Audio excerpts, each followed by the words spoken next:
Hindi ko alam ang trip ni Kuya, pero sige. Okay, so andito na tayo sa Imus Boulevard. Oh, ito. Ang saya dito, ang luwag oh. Dito kayo mag-practice ng mga banking nyo. Charot, wag.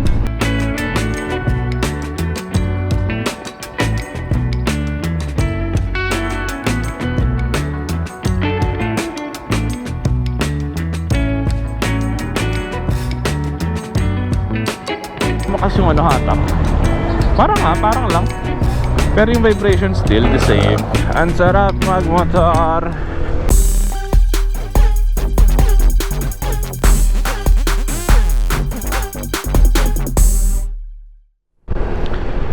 Okay, so ito na naman tayo sa another vlog natin mga kuys. Ang punta natin ngayon ay sa LTO Imus and Honda Star Imus mga paps. Ba? Star Honda pala. Star Honda Imus. So ang plano is kunin yung plaka, lahat ng original documents, pati na rin yung freebies, and then magpa-maintenance na rin, no? Siguro makarating tayo dun anong oras na, kasi parang na-late pa tayo ng gising. Dapat kanina pa ako alas 7 umalis eh. Right, so let's go. So kasi itong motor natin nagpas na ng 500 kilometers. Nasa ano na to eh, I think going 600 na. Firstly, kung anong oras tayo makakarating dun sa Honda Imus, and kung anong oras matatapos yung pinaka-maintenance. Kasi alam ko parang pili yan kahit Wednesday or weekday. Pero tignan natin, mali mo naman, walang gawa doon. So pagka edi kunin lang natin yung pinaka-documents, tapos on the weekends lang tayo magpa-maintenance. Yeah, let's go.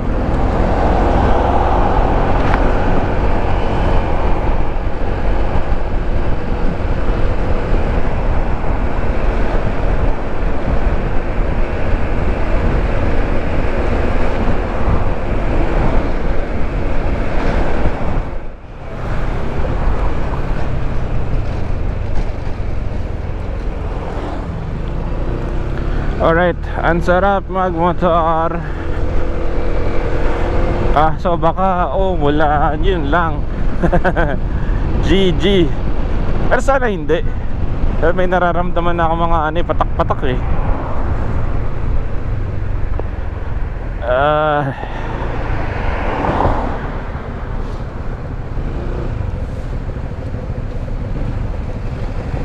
What the hell?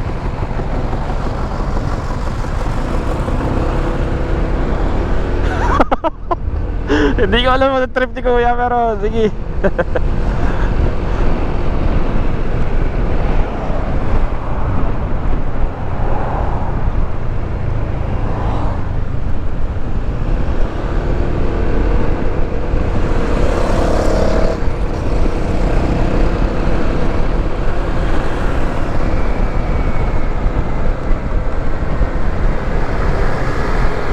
Hoy, malapit na gawin to oh. Malapit na matapos. Ay, hindi pa. Tinayo lang yung pinaka-overpass niya. Pero hindi pa talaga siya napatapos talaga. Kasi syempre yung pinakamahalaga yung road.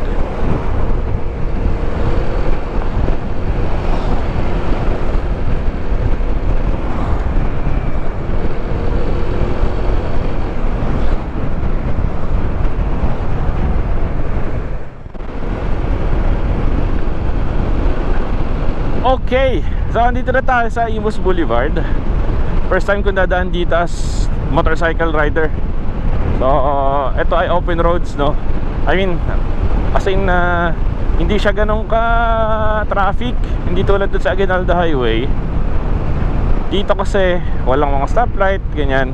Tapos parang nagsilbi siyang parallel road doon sa Aguinaldo Highway. So dito mas prefer kong dumaan kahit na naka 4 wheels ako, kasi bypass mo talaga yung traffic na sa Aguinaldo Highway. Ang labas mo nito siguro doon na lang sa may bandang Patindig Araw. Ayan. Or pwede rin naman tayo sa may bandang Nueva Avenue. So malalaman natin kung saan tayo pwedeng mas dumaan.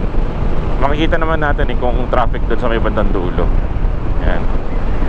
So ito, ang saya dito, ang luwag oh. Dito kayo mag-practice ng mga banking nyo. Charot, wag. Kasi maraming mga kurbada dito, and kada kanto may mga lumalabas na sasakyan. So you also need to be careful here. I think 60 nga ata maximum dito eh, if I'm not mistaken. Kasi hindi naman to main road or highway. So you need to slow down. So maraming mga dumadaang mga sasakyan dito, lalo na yung tumatawid kada intersection. Yan, tulad nun no? Parang hindi ka pa pagbibigyan nun kung hindi ka pa na bumusina. Pero ang sarap ah. Ayan o. Woo!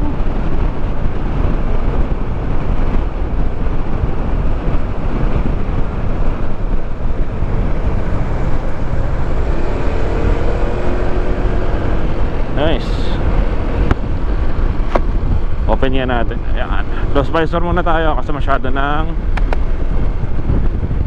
siyang mahangin and maalikabok. So guys, pakita ko lang sa inyo ang Imus Boulevard data kung di ako nagkakamali. Imus Boulevard.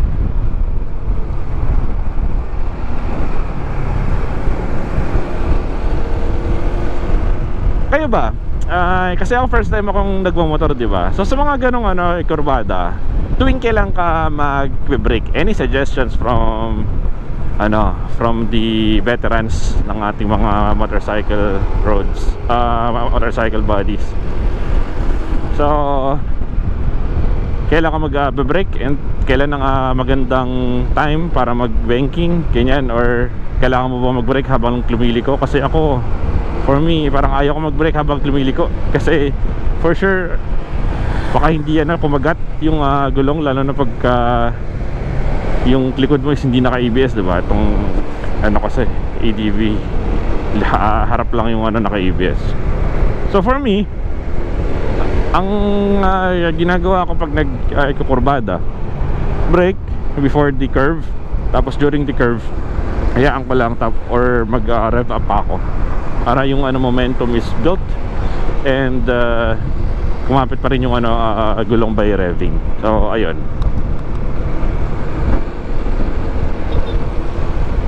So for you guys, ano yung mga niya?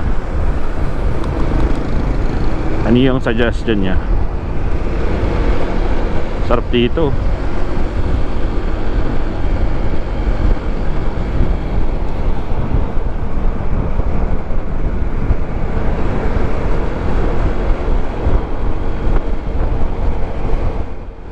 Alright, that's the end of the Imus Boulevard. So dito kasi rotonda na to, papunta na doon sa mga kanto, no?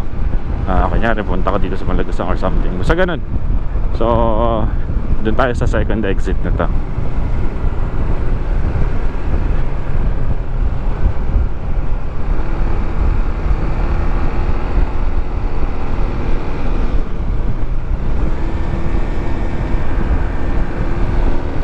Yan, dito tayo.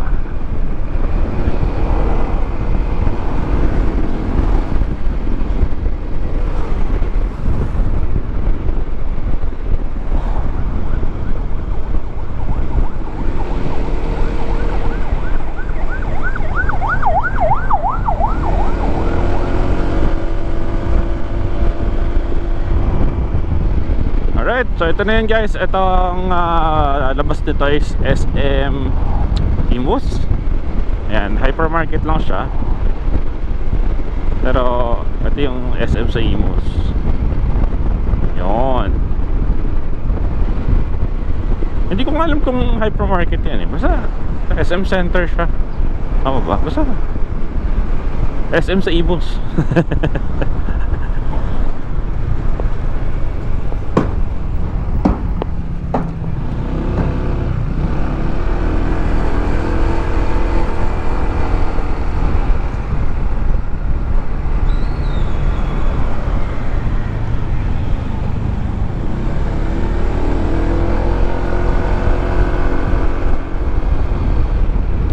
SM Center, Imus. Parang di siya mall pero parang first floor lang. Hindi ko alam kung may sine dyan or di pa ka nakapasok dyan.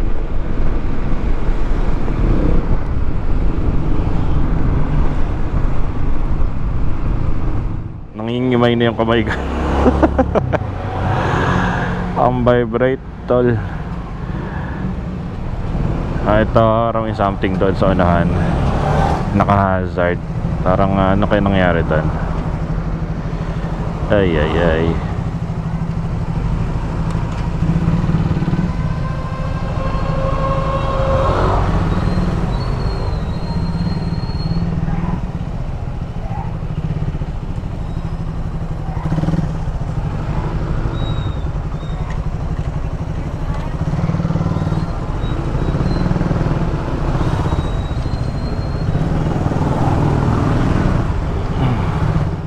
Imus, napaka-traffic. Ay ay ay. Right, nakalabas din. Nakalabas din tayo dun sa medyo traffic dun ah. Ito naman ang so makikita natin yung ating school dati during high school. Actually yung ano lang, daanan lang. Ito, tilalakad namin to dati oh.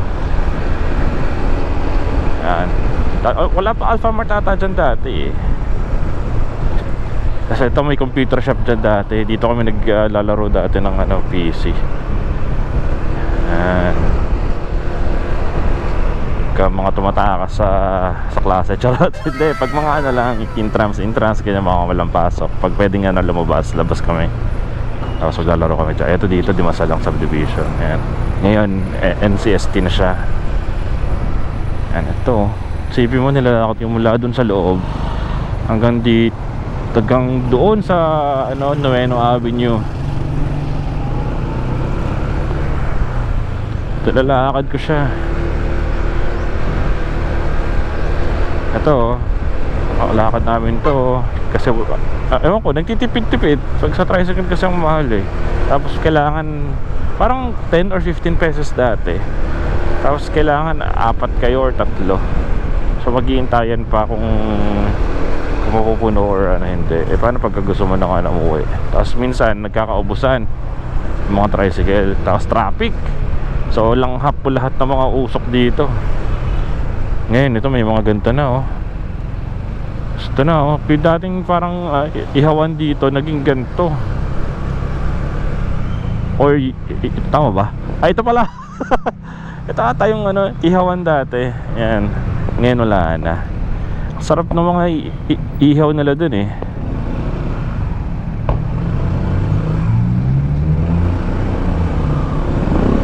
Okay, Nueno Avenue. Dito na tayo sa Nueno.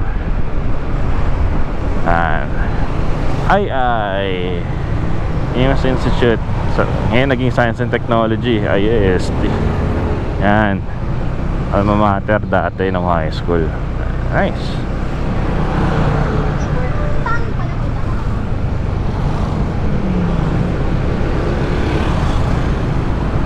Nakakamiss to ha. Ito, pilot ba to? Sa Nueno Avenue. Imus Pilot Elementary School. Nakakamiss.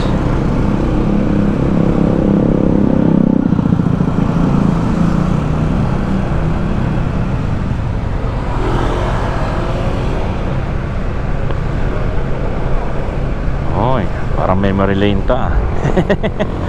Ayun guys, mula doon sa ano, Dimasalang hanggang dyan sa kanto sa highway. Nalalakad ko kasi uuwi ako ng ano, Dasma dati. Diba? Tapos nag-aabang ako doon sa kanto ng jeep.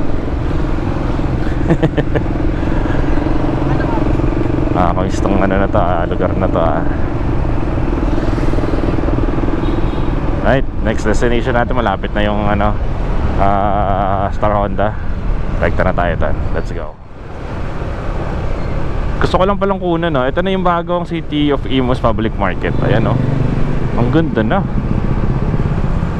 Ayan. Parang mall. Pinaganda nila yung ano, public market nila. Wait and draw yan. Yan sa loob, wet and dry yan. Dati kasi parang ang sulasok dyan. Parang ano, madumi yung mga, tapos ano, masikip. Pero ayan, pinaganda nila.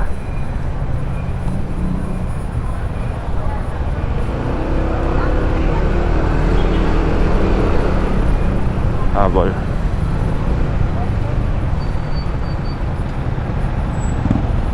Op, yeah. Pinadaan.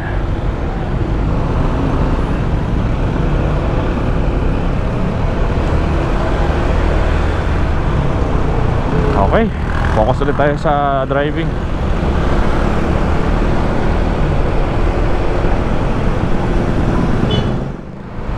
Right. So, paano kaya tayo makakaliko dyan? U-turn na ata talaga gagawin natin. Yung mga naglilimos dito, mas malaki pa yung kinikita nila siguro kaysa sa akin.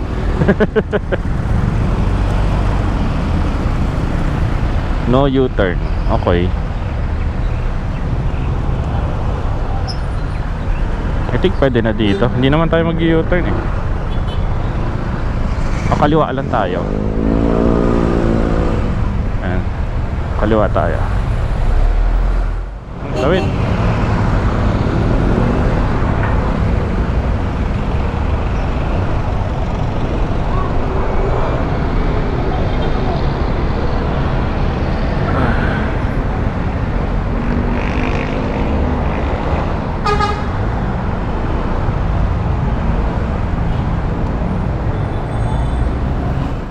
Right, nakarating na rin tayo.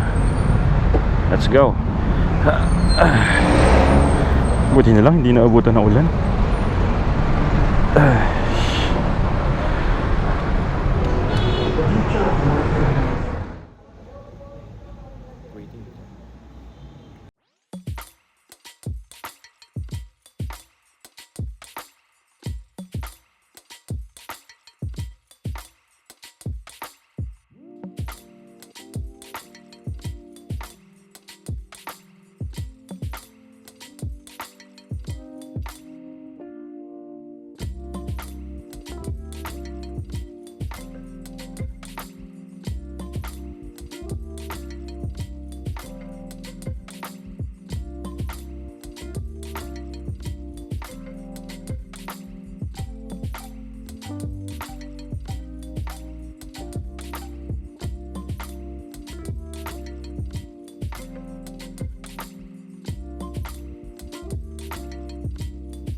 Alright, G, palitan na ang gear oil saka yung engine oil. So okay na. Right, maintenance, let's go.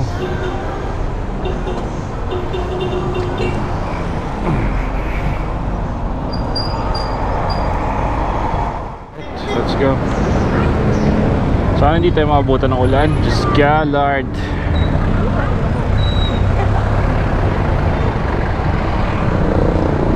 Traffic. Hindi naman. Traffic to. Tignan mo, pulaw. So, ikinintay ko talaga na yung oil mismo is mag-circulate muna sa engine tsaka dun sa gear, para at least all ways ready tayo. I mean, parang hinintay ko muna siya na mag-circulate bago ako kumandar. So ayun na nga guys, nakatapos na tayo doon sa mismong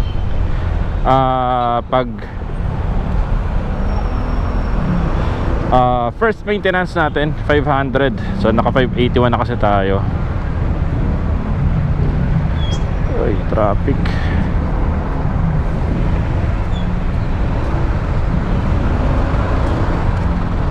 Ay.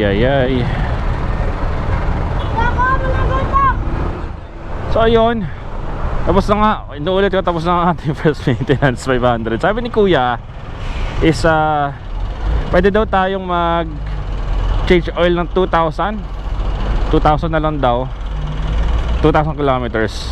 So kumbaga yung sa interval sinasuggest nila na 1,000 to 2,000, parang maximum mo na yung 2,000. So sige, sundin natin sila. So yung sa manual kasi 6,000 kilometers, pero sabi ko mura lang naman yung change oil ng motor, kasi coming from a 4-wheel na nagpapa-maintenance ng sobrang mahal, compared dito, mas okay na ako dito na mag-change oil para at least maintain. Tapos kada bago mag long ride, pa-change oil mo na para at least, di ba, secured ka. Tapos nga pala, may mga washer din dito, lalo na doon sa gear oil, yung tornilyo ng gear oil, may washer siya. So ang suggestion nila kuya doon sa yung kuya mekaniko is magpalit ka rin nung mismong mga washer na yun, saka yung mga o-ring yan. So saka the change oil mo para at least secured ka. So pinapalitan ko na rin. Mura lang naman siya, 156 pesos. 4 na piraso na yun, yung dalawang o-ring saka dalawang washer. So dalawang size ng o-ring yun, yung o-ring para doon sa mismong dipstick mo, saka doon sa tornilyo, ay yung pinaka tornilyo nung change oil mo. Hindi ko alam kung tawag doon, so yung cover nun. So pinapalitan ko na rin siya, mura lang naman, pinagsama-sama ko na para ito si sure ball. Siguro alauna kasi nung chinek ko yung mga luma na washer tsaka yung o-ring, okay pa naman. Siguro ang bala ko na lang gawin para at least medyo mas makasave pa, isa ang gawin ko kada palit, I mean every once in a while, parang so di ba nagpapalit ako ngayon, yung next na change oil ko hindi ko pa siya ipapapalit. So next change oil ulit, ayan, every 2 change oil. So starting from now, doon ko siya palitan. Ayan. So traffic, hindi ko na yan. Dito na lang ako. Ayokong isugal bago ang ADB. Right. I think hindi na ako aabot sa LTO. Uwi na lang ako siguro. Bala ko pa naman sana ngayon kasi is kunin ko rin yung license card ko, since paper pa ako since 2022. Parang 3 years na paper pa rin. Kasi yung license ko naman is every 10 years ata to, or 5 years, ewan ko, 10 years ata. Parang naabutan ko yung napapalit na 10 years, since wala naman ako mga violation. Singeta, mukha siya.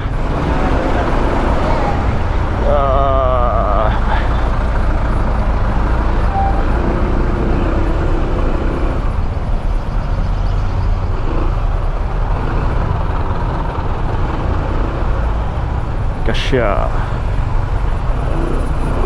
Nice. Let's go. Ito masarap pag nagmumotor Uy, maandar ang anin.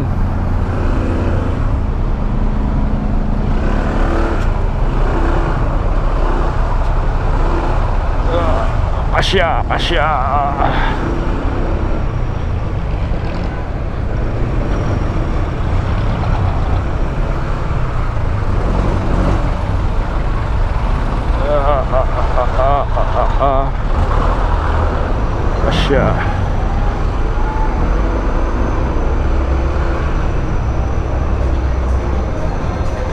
Bus.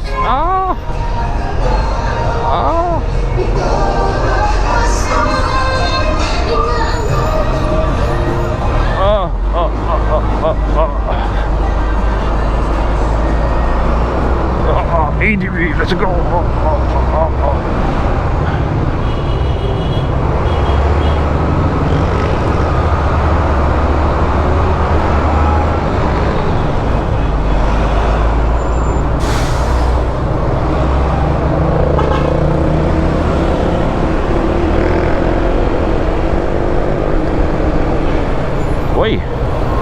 Ayun guys, no. So sabi kasi nila, pagka napa-change oil mo na tong ano mo, motor mo, sabi nila mas okay daw yung ano, vibration. Mas okay din daw yung pinaka hatak niya. Kasi yung first daw ata is mineral lang yung ano gamit.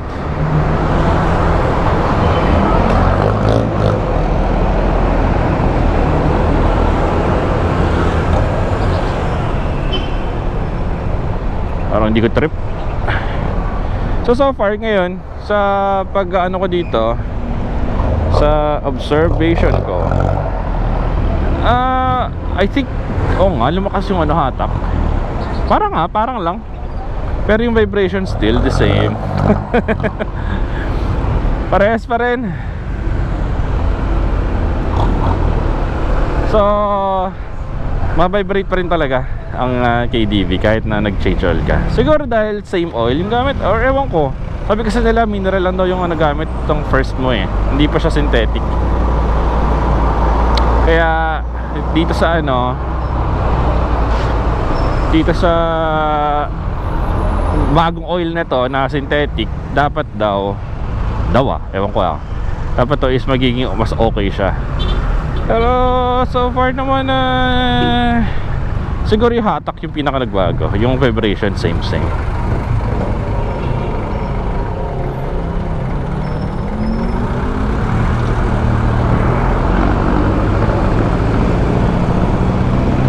Kaya pala traffic dito. Ginagawa yung daan, one way lang. One lane. Huli oh.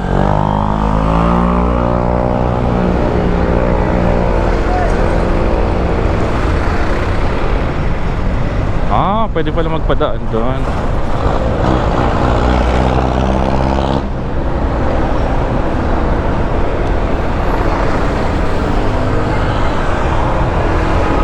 Alright, go, pasok tayo. Direkta na tayo sa bahay.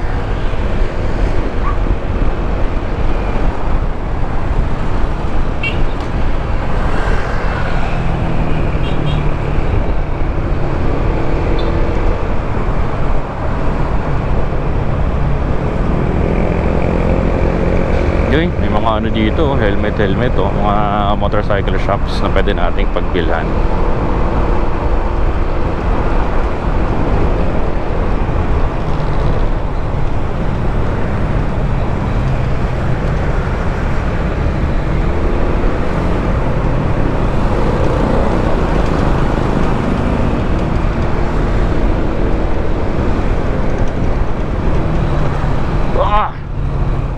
Alright, so ngayon tumatakbo tayo ng 3 kilometers pa lang. So tingin ko yung vibration andun pa rin, nararamdaman ko pa rin dito sa kamay ko. Siguro ganoon na talaga ang ADV. Pero yung hatak okay na okay siya guys, as in. Parang bagong, alam mo yun, bagong silang yung motor ganun, or bagong palit ng dugo. So far maganda naman ang oil ng Honda. Ayan. So siguro ganoon na lang yung mga plan natin. So ulitin natin, change oil tayo, 1K to 2,000. Ganoon na lang yung plan. Kasi since nasa warranty pa to, hindi pa tayo pwede magpalit ng oil. Siguro sa mga ibang oil mas matagal pwede, or mas maganda pa yung mga nahatak. Pero for now, Honda oils muna tayo. And then kada twice, kunyari every other change oil, magpapalit tayo ng mga o-rings saka nung mga washer para dun sa gear oil screw. Ayan. So ayun, so far so good. Ano pa ba? Mga napansin ko dito, wala naman yung brakes okay naman. So all good, wala din namang nakitang kakaiba si kuya na mekaniko. So I think okay na to. And palag-palag, next change oil natin sa siguro 2,000. Ayan, sa 2,000 magpa-change oil na tayo. Alright, so let's go guys, peace out. Dito ko na muna tatapusin ng vlog. at tayo ay papasok na. Alright, peace out guys. Peace.